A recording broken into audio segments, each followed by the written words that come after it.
I mean, there's a false assumption about science operating here. Science is not in principle committed to the idea that there's no afterlife, or that the mind is identical to the brain, right, or that materialism is true.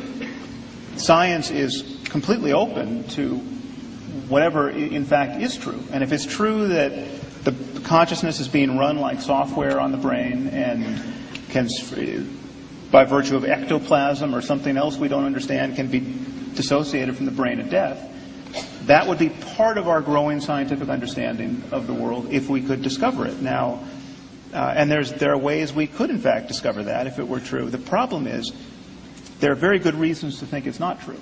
And we know this from now 150 years of neurology, where you damage areas of the brain and faculties are lost. And they're clearly, it's not that everyone with brain damage has their soul perfectly intact. They just can't get the words out.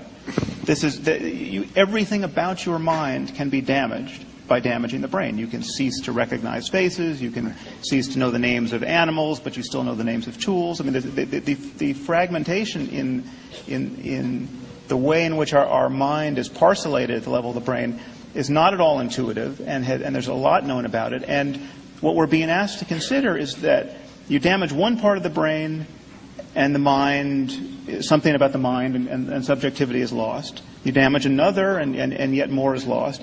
And yet if you damage the whole thing at death, we can rise off the brain with all our faculties intact, recognizing grandma and speaking English. Now,